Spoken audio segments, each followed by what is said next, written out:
Hello everyone, welcome to your own channel 24/7 English. This is Basic English for Beginners Part 15 and in this video we will cover up present simple tense और simple present tense और present indefinite tense. कुछ भी बोल सकते हैं, कोई present simple tense बोलता है, कोई simple present tense बोलता है, कोई present indefinite tense जो पहले बोला करते थे. लेकिन जैसा इसका नाम है present simple tense, इतना simple भी नहीं है ये.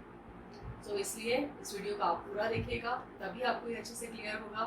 और अपना पेन कॉपी ये सब अपने साथ रखिए to note down the usage, तभी आपको ध्यान रहेगा. अदरवाइज अगर आप सिर्फ देखेंगे और सोचेंगे सब कुछ ब्रेन में मेमोराइज हो जाएगा, सो वो नहीं हो पाएगा, फिर हो जाएंगे. तो ये ध्यान रखिए. ओके, लास्ट वीडियो में हमने किया था present continuous tense. I hope आपको सब कुछ क्लियर होगा, वो समझ आया होगा. In future in your exams or in your day-to-day conversations, you will not commit any sort of mistake. Now this time we will cover up present simple tense. As I've told you, it's not so simple.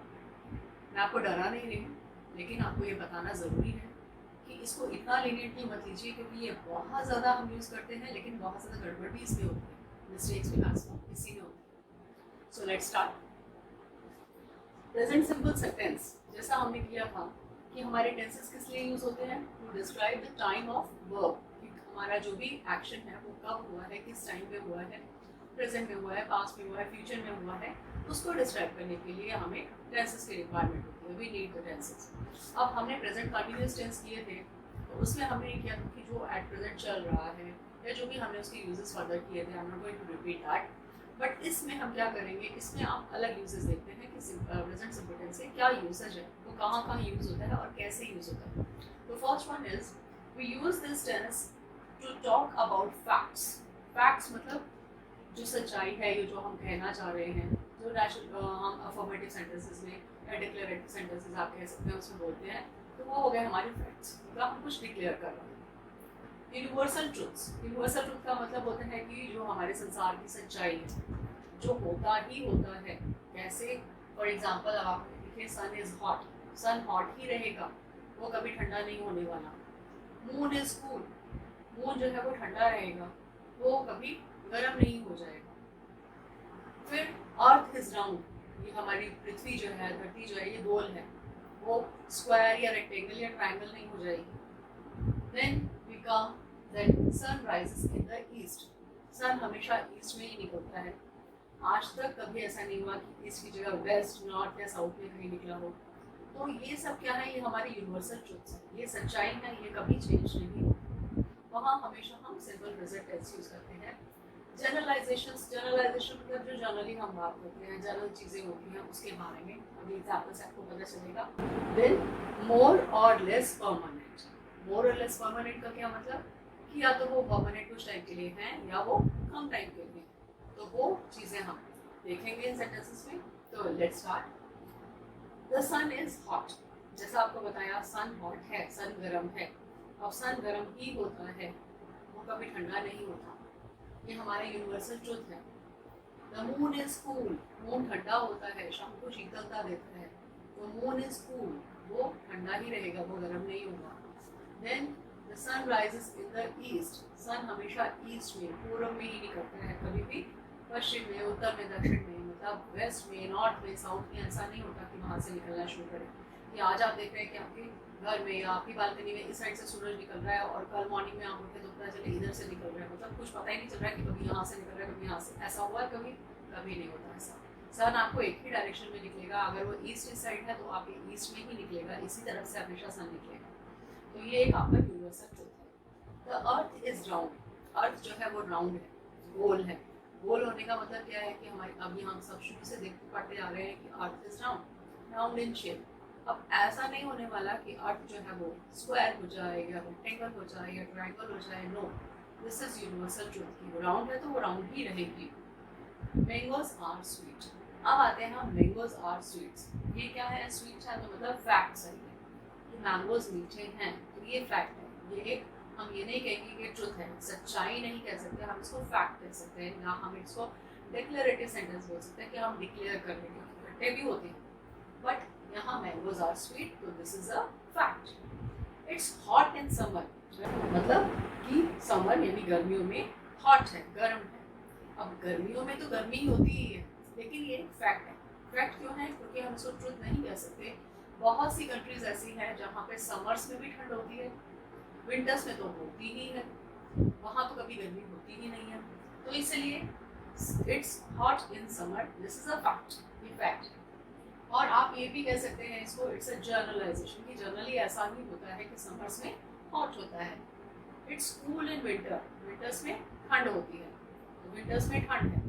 तो अब ये भी हमारा वही आपका fact है या generalisation भी कहा जा सकता है, क्योंकि ट्रुथ नहीं है। बहुत कंट्रीज ऐसी हैं जो गर्म ही रहती हैं, वो कभी ठंडी ही नहीं होती, चाहे वहाँ विंटर्स हो चाहे वहाँ समर हो।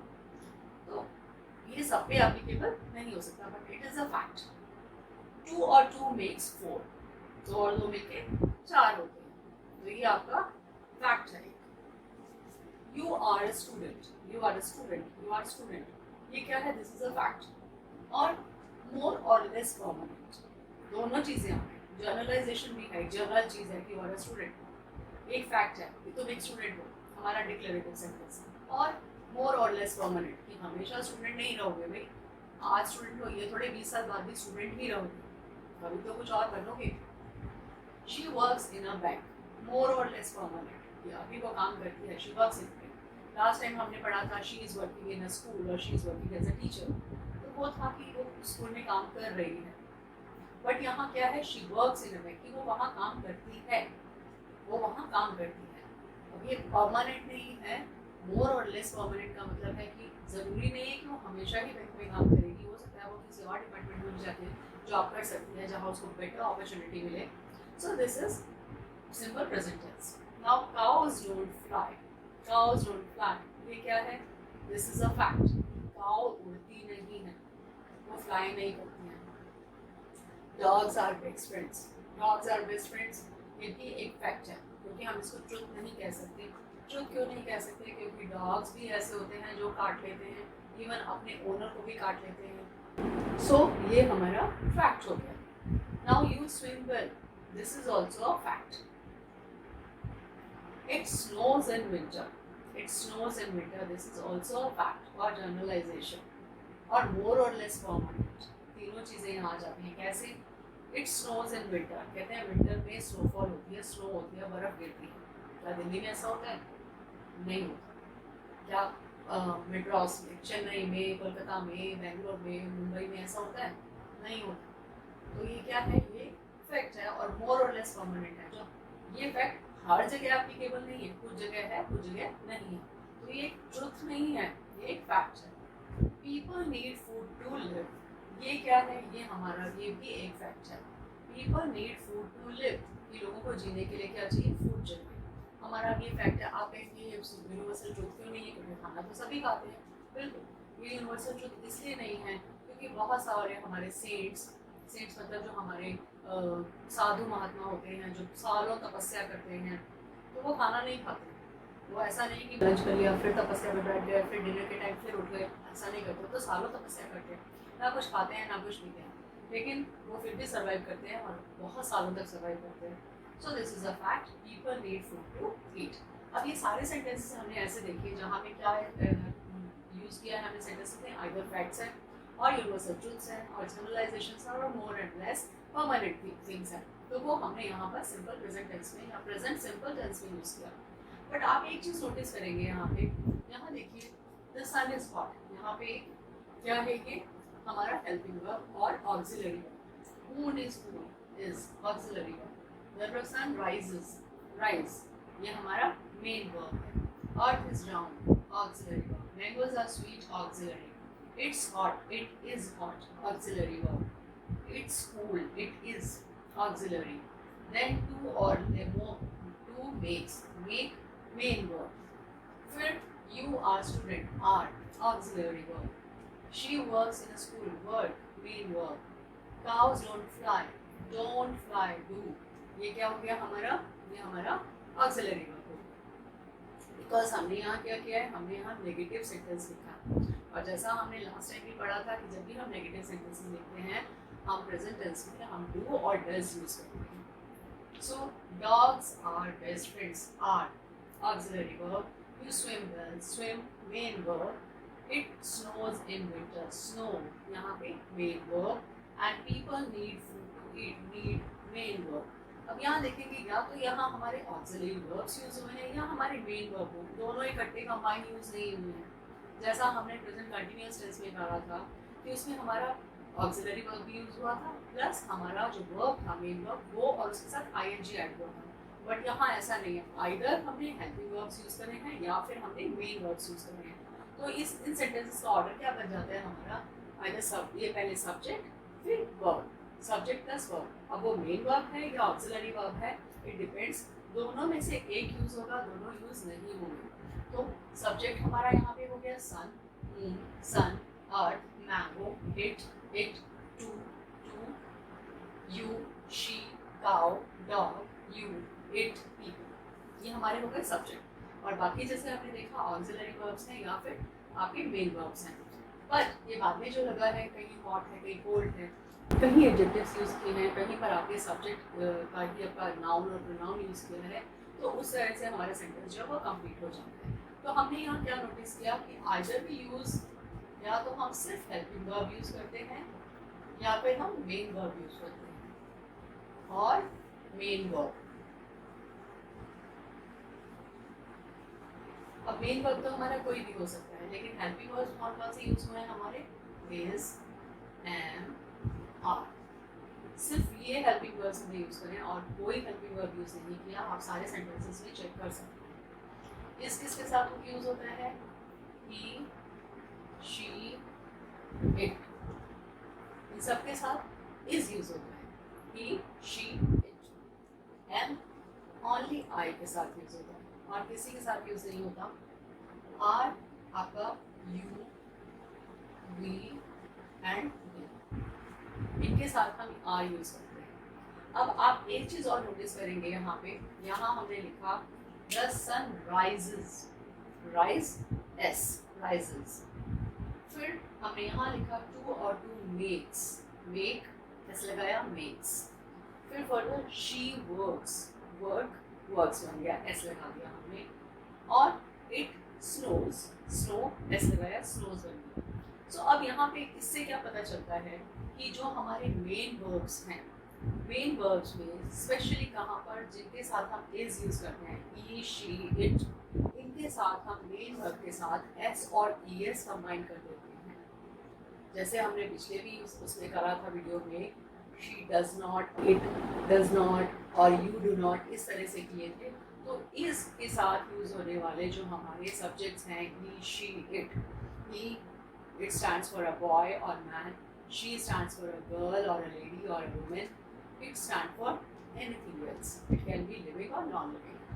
जैसे कोई एनिमल है या कोई और नॉन लिविंग चीज़ है, उसके लिए हम इट यूज़ करते हैं। तो जहाँ इस यूज़ होता है हम वहाँ पर एस और ई एस यूज़ करते हैं, और जहाँ पर बाकी एन और आर यूज़ होते हैं वहाँ हमेशा हम मेन वर्ब को एज इट इज़ लिखते हैं, उसके साथ हम कोई एस और ई एस यूज़ नहीं करते हैं। और एक चीज़ और जहाँ ध्यान रखनी है, जब हमें, जैसे हमने नेगेटिव सेंटेंसेस किए थे, तो हम क्या करते हैं नेगेटिव सेंटेंसेस में हम हेल्पिंग वर्ब के साथ नॉट लगा देते हैं। तो यहाँ हो जाएगा हमारा the sun is not, isn't hot, moon isn't moon, the sun, अब यहाँ पे rises है, तो जहाँ rises आया है वहाँ हो जाएगा does not rise, the earth is not round, mangoes are not sweet, aren't sweet, it's hot in summer, it is not in summer, or it isn't hot in summer, it's cool in winter, it isn't cool in winter, or it is not cool in winter। 2 और 2 makes 4, 2 और 2 does not makes 4, sorry, cut,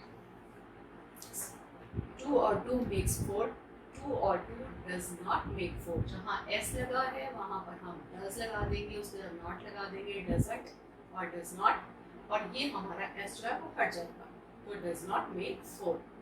फिर you are student, you aren't student, she works in a bank, she doesn't work in a bank, cows don't fly, ये तो already हमारे negative sentence लिखा हुआ है, dogs are best friends, dogs aren't best friends, you swim well, you do not swim well, क्योंकि हमारा swim लिखा है, s और s नहीं लगा है तो do not, it snows in winter, it does not snow in winter. People need food to live. People do not need food to live.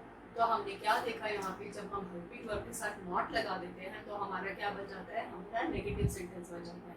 But जहाँ हेल्पिंग वर्ब है ही नहीं, जहाँ पर मेन वर्ब लिखा है, वहाँ पर हम डू नॉट और डज नॉट यूज करते हैं. डज नॉट कहाँ यूज होता है, ही, शी और इट के साथ, क्योंकि उसके साथ हमने वर्ब की फर्स्ट फॉर्म के साथ हमने एस और ईएस लगाया है. तो वो एस और ईएस आप ये मान के चलिए कि जो हटकर डू के साथ लग जाएगा और डू का बन जाएगा डज, और वो हो जाएगा डज नॉट स्विम और डज नॉट ईट और डज नॉट वर्क और डज नॉट स्लीप. इस तरह से हो जाएगा. तो ये हमारा फर्स्ट यूज हो गया. ठीक है, अब हम देखते हैं सेकेंड यूसेज कहाँ पर है सिंपल प्रेजेंट टेंस का. Let's talk about the second usage. And the second one is this tense is used to talk about habits and routines. Habits and routines क्या होते हैं, जो हमारी हैबिट है. हैबिट मतलब जो काम हम डेली करते हैं या मोस्टली करते हैं या ऑलवेज करते हैं, या फिर हम एवरी मंडे, एवरी ट्यूसडे, या मतलब ये कि एक रूटीन में हम उस काम को करते हैं, हर बार ऐसा करते हैं, उसको बोलते हैं हम रूटीन, या फिर वो हमारी आदत है, हैबिट्स. तो वहाँ जहाँ हम यूज़ करते हैं, जब हम इस तरह की बात करते हैं, तो हम हमेशा सिंपल प्रेजेंट टेंस और प्रेजेंट सिंपल टेंस यूज़ करते हैं. कोई और टेंस यूज़ नहीं करते हैं. कहाँ, जब हम हैबिट्स और रूटीन्स की बात करते हैं. तो आइए हम एग्जाम्पल्स देखते हैं. I always eat lunch at 2 p.m. I always eat lunch at 2 p.m. मतलब always मतलब हमेशा 2 p.m. पर ही लंच करती हूँ, ना उससे पहले ना उसके बाद में. तो always जब यूज़ हो गया, इसका मतलब ये हमारा एक रूटीन है, ये हमारी हैबिट बन चुकी है कि हम उसी टाइम पे वो काम करते हैं. So that's why we use here simple present tense. I use किया है हमने, तो उसके साथ मेन वर्ब आ गया eat. हमने s और es नहीं लगाया, हमने सिंपल लिखा है eat. I always eat lunch at 2 p.m. Okay. He plays football every day. अब ये उसकी हैबिट है, उसका रूटीन है कि वो डेली फुटबॉल खेलता है, एवरी डे, हर रोज. तो he plays, ही है तो प्ले मेन वर्ब था, प्ले के साथ हमने एस लगा दिया, प्लेज. अभी कहाँ एस लगता है, कहाँ ईएस लगता है, वो हम बाद में एक वीडियो में बताएंगे आपको.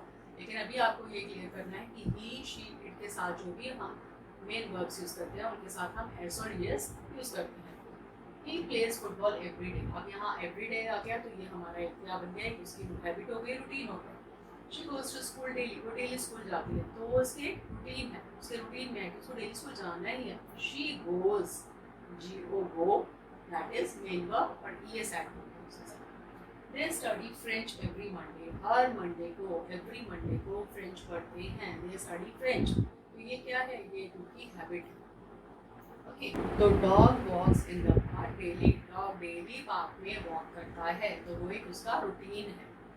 You start work at 10 AM daily. तुम डेली 10 AM पे काम शुरू करते हो, डेली, यानी उसका एक हैबिट है या रूटीन है. हैबिट और रूटीन ऑलमोस्ट सेम होते हैं, बहुत ज़्यादा डिफरेंस उनमें नहीं होता है.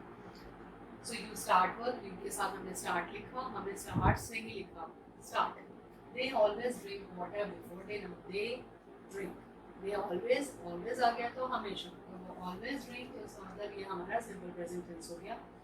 It rains every morning. Her morning में rain होती है, हर morning में बारिश होती है. तो rains हो गया, it है, it के साथ s लग गया, rains हो गया. ओके, तो अब हमने sentences में क्या देखा आपने, जहाँ he, she और it था, वहाँ पर हमने उसके साथ लगा दिया एस और ईएस. इसी तरह से अगर हम इन्हीं को नेगेटिव सेंटेंसेस में चेंज करेंगे, तो क्या करेंगे, हेल्पिंग वर्ब के साथ नॉट लग जाएगा, और जहाँ हेल्पिंग वर्ब नहीं है वहाँ पे डू और डज नॉट हो जाएगा. डू नॉट और डज नॉट. जैसे I always eat lunch at 2 PM, तो I do not always eat lunch at 2. अब डू नॉट आई के साथ लग जाएगा. He plays football every day. He does not play football every day. She goes to school daily. She does not go to school daily. They study French every morning. They do not study French every morning. Dog walks in the park daily. Dog does not walk in the park daily. आप देख रहे हैं, हम S और ES को हटा देते हैं, डू नॉट और डज नॉट लिख देते हैं, और बाकी सारा सेंटेंस एज इट इज रहता है, हम उसमें चेंज नहीं करते हैं. तो हम इसको कब, जब नेगेटिव सेंटेंसेस में कन्वर्ट करते हैं. You start work at 10 AM. You do not start work at 10 AM. They always drink water before dinner. They do not always drink water before dinner. It rains every morning. It does not rain every morning. जब does not लगाया तो यहाँ से s हट गया. It does not rain. Okay. यहाँ हमने do not लगाया था. I do not always eat. ये सारा सेंटेंस वही था सेम. हमने सिर्फ do not लगा के उसको नेगेटिव सेंटेंस बना दिया. So I hope it's clear कि आप सब सेंटेंसेस में देख सकते हैं आइदर हमने इज एम आर यूज़ किया है मतलब हेल्पिंग वर्ब और ऑक्सिलरी वर्ब्स यूज़ किए हैं और हमने मेन वर्ब यूज़ किया है. दोनों इकट्ठे यूज़ कहीं पर भी नहीं हुए हैं. यही हमारे सिंपल प्रेजेंट टेंस में होता है. Now let's come to the third usages. And third usage is when we use non-continuous verbs which are connected with our feelings, emotions, thoughts, opinions and five senses. अब सबसे पहले आप कहेंगे non continuous verbs क्या होते हैं. Non continuous verbs ऐसे verbs होते हैं जो एक्चुअली वो तो कंटिन्यू हैं मतलब चल तो अभी रहे हैं लेकिन उनको हम बोलते हैं नॉन कंटिन्यूस हैं कि अभी कंटिन्यूस है भी लेकिन हम उसको इस फॉर्म में नहीं लिखते हैं कि वो काम हो भी रहा है लेकिन वो हम उसको फिर भी हम ये नहीं लिखेंगे कि वो काम हो रहा है. हम उसको लिखेंगे वो होता है. तो वो हो जाएगा हमारा सिंपल प्रेजेंट टेंस. और उन वर्ब्स को हम कैसे डिफाइन करते हैं कैसे डिस्टिंग्विश करते हैं कि वो हमारे फीलिंग्स के साथ हमारी इमोशंस के साथ हमारे थॉट्स के साथ ओपिनियन के साथ हमारी सोच के साथ हाव भाव के साथ जुड़े होते हैं. और हमारी फाइव सेंसेस. अब फाइव सेंसेस क्या होती हैं. We have five senses. क्या क्या है. Hear, see, taste, smell and touch. Hear मतलब ईयर से सुनना कानों से सुनना वो हमारी एक सेंस है. आइज हमारी यूज होती है सी टू सी देखने के लिए. Nose to smell. Tongue to taste and hands और स्किन जो है वो टच करने के लिए. तो ये हमारे फाइव सेंसेस हैं. अगर हमारे सारे सेंसेस काम कर रहे हैं तो इसका मतलब हम नॉर्मल हैं. तो अब ये सब चीज़ें जहाँ पर आती हैं उन्हें हम बोलते हैं नॉन कंटिन्यूस टेंस. मतलब हो तो रहा है लेकिन हम उसको ये नहीं लिखेंगे कि वो हो रहा है. हम उसको लिखेंगे वो होता है. आप एग्जाम्पल्स देखिए जैसे सोनी फील्स हैप्पी. सोनी बहुत खुश है. ये लिखेंगे कि सोनी खुश हो रही है नहीं लेकिन सोनी खुश है. तो शी फील्स हैप्पी. ये उसकी फीलिंग बता रहा है उसके इमोशंस को बता रहा है कि वो खुश है. She feels happy. अब फील यहाँ पे मेन वर्ब था एस लग गया तो फील्स हो गया बिकॉज सोनी क्या है. Soni is a girl. You love your parents. अब लव क्या है हमारा यहाँ मेन वर्ब है. अब यहाँ किसी भी सेंटेंस में हेल्पिंग वर्ब और मेन वर्ब दोनों इकट्ठे कंबाइन यूज नहीं हुए हैं. Either we have used helping verb और मेन वर्ब. तो यू लव योर पेरेंट्स ये क्या है. ये हमारी इमोशंस भी हैं फीलिंग्स भी हैं थॉट्स भी हैं ओपिनियंस भी हैं. तो ये सब चीज़ें हैं इसके साथ. तो यू लव योर पेरेंट्स इसलिए हम इसको सिंपल प्रेजेंट टेंस में लिखेंगे. Rose smells good. रोजेस की स्मेल गुड होती है. ये क्या है. ये स्मेल हमारी एक सेंसेस के बारे में बात करते हैं. तो रोज स्मेल्स गुड वो अच्छी स्मेल देता है. हम ये नहीं कहेंगे कि रोज इज स्मेलिंग गुड. ऐसा नहीं लिखेंगे. Rose smells good. This is the appropriate way to write this sentence because it shows the senses. तो यहाँ पर हमारा simple present tense आ जाएगा. Krish is sad today. Krish is sad today. आज वो बहुत दुखी है. अब आप देखिए today की बात कर रहे हैं हम. हमने कहा था कि happening ना हो जो काम भी हो रहा है तो ये हो रहा है लेकिन हम यहाँ पर क्या टेंस यूज़ करेंगे. हम यहाँ सिंपल प्रेजेंट टेंस यूज़ करेंगे क्योंकि यहाँ पर उसकी फीलिंग्स की बात हो रही है उसके इमोशंस की बात हो रही है. और यहाँ पर इस जो हमारा हेल्पिंग वर्ब है तो यहाँ सैड जो है वो क्या है वो उसकी इमोशन को बता रहे हैं. They need our help. उन्हें हमारी हेल्प की ज़रूरत है. एक्चुअली ये कंटिन्यूस है क्योंकि हमेशा हमारी हेल्प की ज़रूरत रहती है. वो हमेशा हमारी हेल्प चाहते हैं लेकिन हम क्या लिखेंगे. They need our help. Need यहाँ पर मेन वर्ब है तो ये हमारा सिंपल प्रेजेंट टेंस हो गया. तो यहाँ पर ये क्या दिखा रहा है. ये हमारे थॉट्स और ओपिनियंस को दिखा रहा है. Then I hate pigs and cats. ये आई हेट क्या है हमारी इमोशंस हैं हमारी फीलिंग्स हैं. तो I hate pigs and cats. Now it tastes great. Taste again यहाँ पर हमारे फाइव सेंसेस में से एक सेंसेस हो गया. तो it tastes great. इसका टेस्ट जो है वो great, awesome, wonderful ये हम कह सकते हैं. बहुत अच्छा टेस्ट है इसका. तो ये हमारा टेस्ट जो है ये फीलिंग्स को भी दिखाता है प्लस हमारे इमोशंस को भी दिखाता है और हमारे सेंसेस को तो दिखा ही रहा है. We love pets. हमें पेट्स बहुत पसंद है. अब हम कहें पेट्स बहुत पसंद है हमें. हम पेट्स को बहुत पसंद कर रहे हैं ऐसा नहीं लिखेंगे. हमें पेट्स पसंद हैं. तो वी लव पेट्स. हमें पेट्स अच्छे लगते हैं हमें पेट्स पसंद है.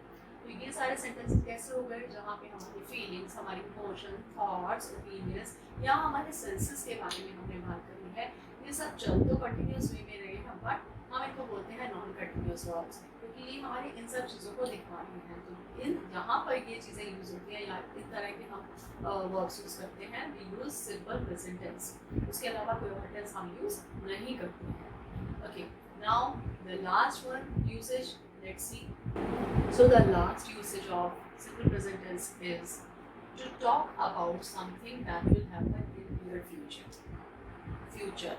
अब आप कहेंगे फ्यूचर की बात कर रही हूँ और प्रेजेंट टेंस के बारे में बता रही हूँ, लेकिन यहाँ पर भी यूज़ करते हैं हम सिंपल प्रेजेंट टेंस को कहाँ, जब हम बिल्कुल नियर फ्यूचर का मतलब कि जो अभी होने वाला है, मतलब शाम तक या कल मॉर्निंग में या कल शाम तक, इस तरह से जो बिल्कुल पास में है, हमारे कमिंग फ्यूचर में है, उसके बारे में हम कई बार बात करते हैं, तो भी हम सिंपल प्रेजेंट टेंस को यूज़ करते हैं। जैसे यहाँ पर हम फ्यूचर टेंस नहीं यूज़ करेंगे, हम सिंपल प्रेजेंट टेंस यूज़ करेंगे। कैसे, वो देखिए, I have tuition at 4 PM। अब आप ट्यूशन जाते हैं, 4 बजे जाते हैं, 5 बजे जाते हैं, तो आप कहते हैं कि भाई अब ये तो नहीं कहेंगे कि मैं 4 बजे ट्यूशन जाऊँगी या 5 बजे ट्यूशन जाऊँगी, तो आप ये कहते हैं कि मैं 4 बजे ट्यूशन जाती हूँ, लेकिन अभी आप जाने ही नहीं हैं या आप अभी गई नहीं हैं, पर आप क्या कह रही हैं, आप फ्यूचर की बात कर रही हैं, कमिंग फ्यूचर, नियर फ्यूचर, पास ये कि हाँ आप 2 o'clock पे बात करें कि मैंने 4 बजे ट्यूशन जाना है, तो आप ये कहेंगे 4 बजे ट्यूशन जाती हूँ, तो I have tuition at 4 PM कि मेरे ट्यूशन है 4 बजे 4 PM पे मेरे ट्यूशन हैं। Roma arrives on Sunday. Roma, अब यहाँ पर हैव जो हमारा है वो हमारा मेन वर्ब है, this is the main verb कि मेरे ट्यूशंस हैं, I have tuitions. Roma arrives on Sunday, Roma Sunday को आती है, मतलब ये हो सकता है कि रोमा का रूटीन हो, कहीं जाती हो और हर संडे को आती हो, या कहीं बाहर जॉब करती हो और हर संडे को अपने घर आती हो, तो रोमा अराइव्स ऑन संडे, तो संडे को आती है। अब संडे आने वाला है, संडे अभी फ्यूचर में है, हो सकता है 1 दिन बाद या 2 दिन बाद आने वाला हो, बट ये कहते हैं कि संडे को आती है, तो इसका मतलब रोमा अराइव्स ऑन संडे। यहाँ हमने फ्यूचर टेंस यूज़ नहीं किया, हमने कौन सा टेंस यूज़ किया, simple present tense. We start work soon, हम जल्दी ही काम शुरू करते हैं। अब हम किसी काम के लिए जाए हैं, पूरी गए हैं, पूरी टीम वहाँ पे है और आप काम शुरू करने वाले हैं, अभी काम शुरू करा नहीं है, तो आप ये तो नहीं कहेंगे कि हम काम शुरू करेंगे, तो आप क्या कहेंगे, चलो चलो काम शुरू करते हैं। तो इसका मतलब आप न्यू फ्यूचर की बात करें कि आप कब करने वाले हैं, आप काम उसको करेंगे अभी, लेकिन अभी आपने स्टार्ट नहीं किया, तो वी स्टार्ट वर्क सून, जल्दी हम काम शुरू करते हैं। They go to the market in evening, वो इवनिंग में मार्केट जाते हैं, इवनिंग आने वाली है, अभी मॉर्निंग है या आफ्टरनून है और इवनिंग को मार्केट जाते हैं। माई फैमिली कम टुमारो, मेरी फैमिली कल आएगी, तो अब आएगी तो हम यहाँ क्या लिख रहे हैं, माई फैमिली कम टुमारो, कि मेरी फैमिली टुमारो यानी कल आती है, तो आने वाली है या कल आएगी या कल आती है, तो हम क्या लिख देंगे, my family come tomorrow, simple present tense है। कम यहाँ पे हमारा मेन वर्ब है। You go to school at 1 PM, आज तुम 1 बजे स्कूल जाओ, वैसे तो तुम नॉर्मली मॉर्निंग में जाते हो, बट आज तुम 1 बजे जाओगे, तो कह रहे you go to school at 1 PM, you आप 1 बजे स्कूल जाओ।